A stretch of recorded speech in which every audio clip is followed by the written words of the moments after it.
Salut les dormeurs. Je reviens sur cette émission des infiltrés sur la pédophilie.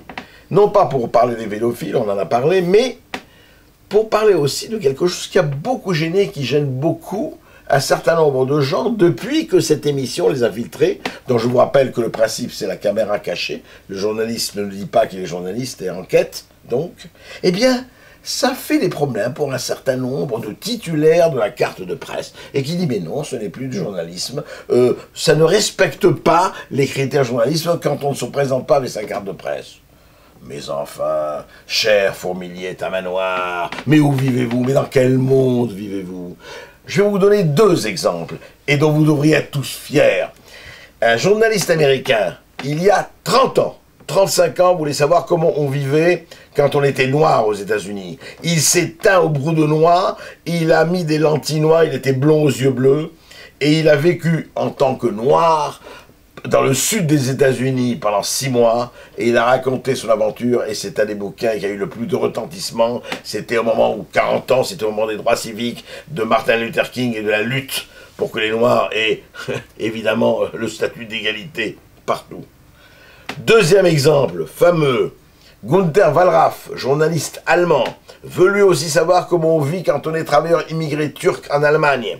Lui aussi se met un teint basané, ce teint, mais lui aussi met des lentilles noires, et lui aussi vit pendant 1 an et demi comme un travailleur immigré turc.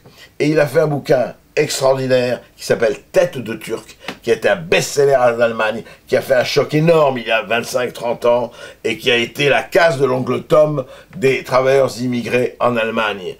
Eh bien, vous croyez que s'il était allé avec sa carte de presse en disant « Je suis journaliste, j'enquête sur les travailleurs immigrés », on lui aurait ouvert les portes, on l'aurait laissé aller dans des restaurants où il bouffait je ne sais quelle pitance lamentable, où il aurait dormi avec eux, etc.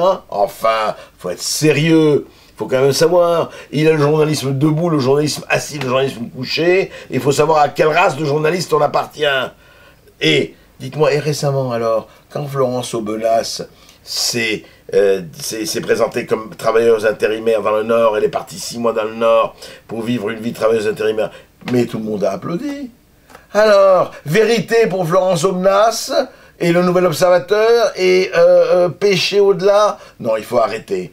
Il y a plusieurs manières de faire du journalisme, et heureusement, je ne dis pas que la manière de se présenter masqué est la seule, je dis qu'elle fait partie, quand elle est pour la bonne cause, et Dieu sait s'il y en a des bonnes causes, elle fait partie de l'honneur du journalisme. Alors arrêtez de faire des espèces de mous condescendantes ou méprisantes, parce que franchement, faites-en autant, vous aurez beaucoup de mérite. Debout les dormeurs, la marée monte.